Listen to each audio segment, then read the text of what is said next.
Hello, welcome back, boys and girls. Thank you for joining us again today. Now, we have a wonderful story for you.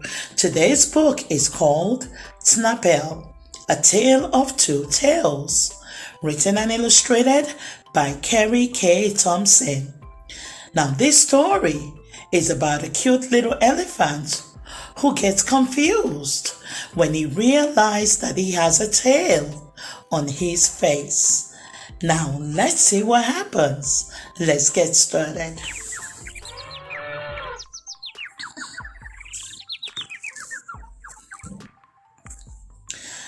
Have you ever wondered about an elephant's nose? It really is quite odd as far as any nose goes. Now, this tale will tell how things aren't always as they seem. Not a tall tale, but a tale, if you know what I mean. It starts deep in the heart of a big city zoo. A new creature moved in whom nobody knew.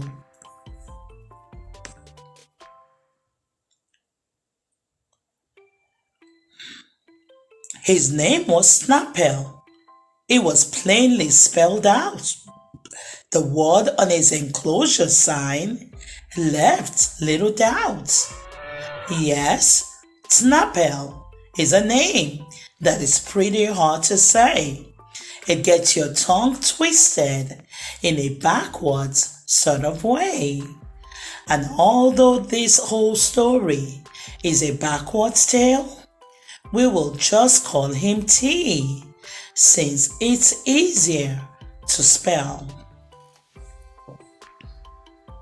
Now, all T knew about himself was his name, for in the zoo there was no creature the same.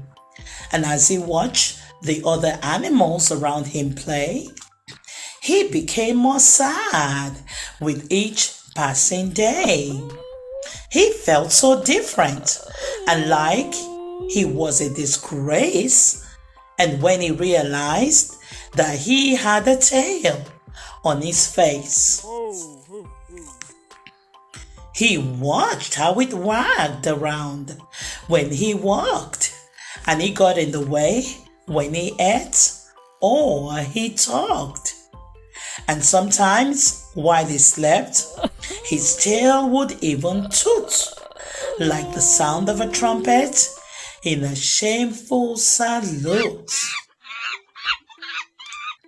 Why are you mopping?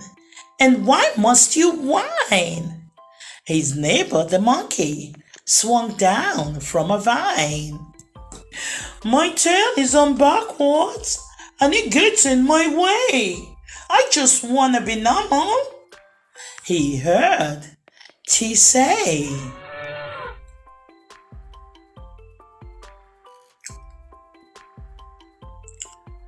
So the monkey replied, you should be more like me. Why don't you use your tail to swing from a tree? So T thought that the friendly advice was worth a try, and he reached with his tail to a limb way up high. He wrapped his tail around the branch tight and lifted himself up with all of his might, when suddenly the tree branch snapped in half and T fell down, causing onlookers to laugh. Now T felt embarrassed and wanted to cry, but the monkey had a new idea to try. Maybe since your tail is in the way, we should try to make it go away. So Monkey lifted his tail up towards the sky, and with his hair, he started to tie. And at last, when his great work was complete, Monkey had fixed his tail so he could eat. Now, with the tail finally tied up out of his way, T happily began walking to where his food lay. But then he stumbled on a log and took a fall, for with his tail tied up, T could not see at all.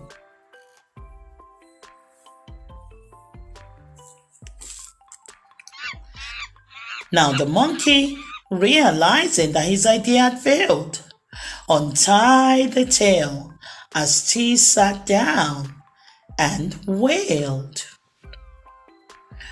My tail is on wrong, and it's only a distraction, T cried, while Monkey had a different reaction.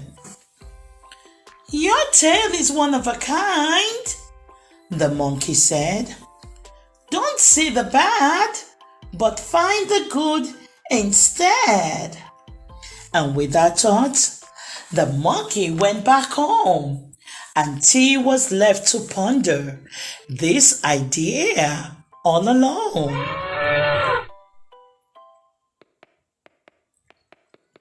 But then T heard the most alarming sound.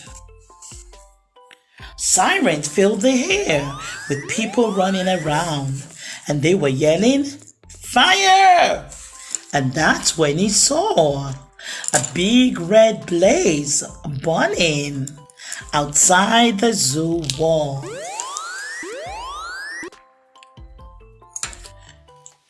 Many yellow suits quickly filled up the scene with water-filled hoses from a big red machine. So T ran to his waterhole and started swinging his tail. He tried to splash the flames, but this idea was a fail. Now the tip of his tail tingled as it splashed in the air. And just when he thought he should no longer bother, the tickle in his tail grew so very strong, and that he took in a breath that was deep and long, and he sucked the water up right into his tail, and then he stuck his tail straight up over the rail. Achoo! And out the water flew. Now he put out the fire, and he finally realized the tail on his face that he had despised was actually something to be prized. And from that day on, T got out of his funk, and they called the tail on his face a trunk, because the trunk is the strongest part of a tree, and the trunk of a nose reveals strength in T. And he realized he was not like others that he saw, but he was also created without a flaw.